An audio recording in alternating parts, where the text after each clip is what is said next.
Halo teman-teman, saya Katarina Priyanti dari kelompok F Sistem Informasi Manajemen. Di sini saya akan melanjutkan presentasi mengenai enhancing decision making yang sebelumnya itu dijelaskan oleh teman saya. Nah, yang pertama kali saya akan jelaskan itu mengenai Big Data Analytics.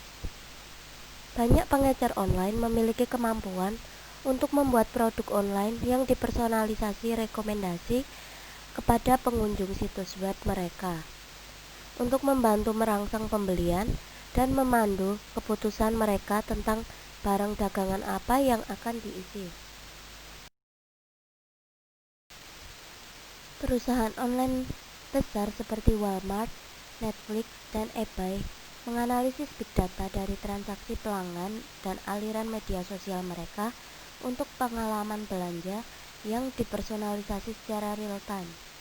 Upaya-upaya ini diterjemahkan ke dalam pengeluaran pelanggan yang lebih tinggi dan tingkat retensi pelanggan.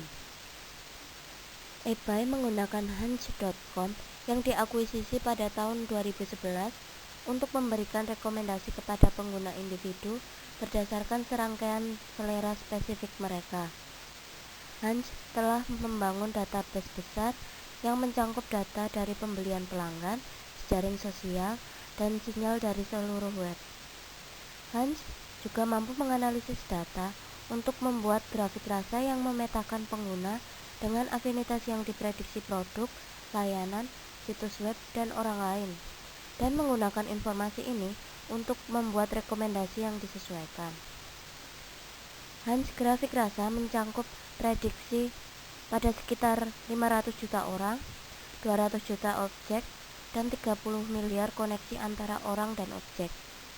Untuk menghasilkan prediksi yang akurat di dekat real time, Hunch mengubah selera setiap orang menjadi lebih mudah dikelola. Rasa sidik jari diekstraksi dari grafik rasa yang lebih besar. Teknologi prediksi Hunch.com membantu eBay mengembangkan rekomendasi item yang mungkin tidak segera jelas bagi pengguna untuk membeli dari pasar online-nya. Misalnya, untuk pembelian kolektor koin di eBay, Hunch mungkin merekomendasikan mikroskop yang sangat berguna untuk analisis koin. Hunch juga bisa menjadi alat penting bagi penjual eBay jika profil pelanggan membantu mereka membuat keputusan yang lebih baik tentang item mana yang ditawarkan, konten yang mereka gunakan untuk menggambarkan inventaris mereka, dan bahkan mungkin iklan yang mereka gunakan untuk mempromosikan daftar eBay mereka. Nah, berikutnya ada data visualization, visual analytics, and geographic information system. Dengan menyajikan data dalam bentuk visual, visualisasi data, dan alat analitik visual, membantu pengguna melihat pola dan hubungan dalam sejumlah besar data yang akan sulit untuk membedakan apakah data disajikan sebagai daftar teks tradisional atau jumlah. Data disajikan dalam bentuk grafik, bagan, dashboard, dan peta. Orang menjadi lebih terlibat ketika mereka dapat memfilter informasi yang disajikan secara visual dan mengembangkan wawasan sendiri. Sistem informasi geografis atau GIS adalah kategori alat khusus untuk membantu pembuat keputusan memvisualisasikan masalah yang membutuhkan pengetahuan tentang distribusi geografis orang atau sumber daya lainnya. Data lokasi ikatan perangkat lunak GIS untuk menunjuk garis dan area pada peta. Beberapa GIS memiliki kemampuan pemodelan untuk mengubah data dan secara otomatis merevisi skenario bisnis. GIS mungkin digunakan untuk membantu pemerintah, negara, bagian, dan daerah menghitung waktu respons bencana dan keadaan darurat lainnya, atau untuk membantu bank mengidentifikasi lokasi terbaik untuk memasang cabang atau terminal ATM baru. Berikutnya, Management Strategies for Developing BINBA Capabilities. Ada dua strategi berbeda untuk mengadopsi kemampuan BI dan BA untuk organisasi. Strategi pertama, perusahaan perangkat keras ingin menjadi solusi perangkat keras atau perangkat lunak terintegrasi perusahaan yang cenderung hanya berjalan pada perangkat keras mereka. Ini disebut belanja satu atap. Strategi yang kedua, perusahaan perangkat lunak mendorong perusahaan untuk mengadopsi perangkat lunak terbaik dari RAS dan yang berjalan pada mesin yang mereka inginkan. Dalam strategi ini, mengadopsi database dan data terbaik solusi gudang dan pilih kecerdasan bisnis dan analitik terbaik paket dari vendor apapun yang Anda yakini terbaik. Selain strategi, ada juga nih solusi terintegrasi satu atap versus beberapa RAS terbaik solusi vendor.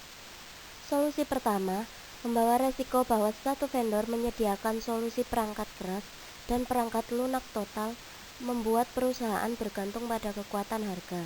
Ini juga menawarkan keuntungan berurusan dengan satu vendor yang dapat memberikan dalam skala global. Solusi yang kedua, menawarkan fleksibilitas yang lebih besar dan kemandirian, tetapi dengan resiko potensi kesulitan mengintegrasikan perangkat lunak ke platform perangkat keras serta perangkat lunak lainnya. Vendor selalu mengklaim perangkat lunak mereka kompatibel dengan perangkat lunak lain, tetapi kenyataannya bahwa perangkat lunak tersebut dapat sangat sulit untuk mengintegrasikan perangkat lunak dari vendor yang berbeda.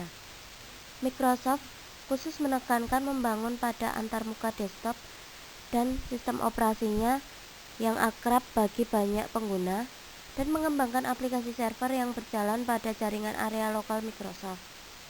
Tetapi, data dari perangkat keras dan perangkat lunak yang dihasilkan oleh vendor yang berbeda harus mengalir dengan mulus ke stasiun kerja Microsoft untuk membuat strategi ini berfungsi. Ini mungkin tidak memadai perusahaan Fortune 500 yang membutuhkan solusi jaringan global. Terlepas dari strategi mana yang diadopsi perusahaan, semua sistem BI dan BA mengunci perusahaan ke dalam satu set vendor dan beralih sangat mahal. Setelah melatih ribuan karyawan di seluruh dunia menggunakan perangkat alat tertentu, itu sangat sulit untuk beralih ketika mengadopsi sistem ini. Anda pada dasarnya mengambil mitra baru. Pasar sangat kompetitif dan diberikan kepada hiperbola. Satu BI vendor mengklaim menyatukan portofolio layanan, perangkat lunak, perangkat keras, dan teknologi mitra untuk menciptakan solusi kecerdasan bisnis. Dengan menghubungkan kecerdasan di seluruh perusahaan, mendapatkan kompetitif keuntungan untuk menciptakan peluang bisnis baru. Sebagai manajer, akan harus mengevaluasi klaim tersebut secara kritis, memahami dengan tepat bagaimana sistem ini dapat meningkatkan bisnis, dan menentukan apakah pengeluaran sepadan dengan manfaatnya. Nah, itu dia materi yang saya sampaikan. Materi selanjutnya akan disampaikan oleh teman saya. Terima kasih.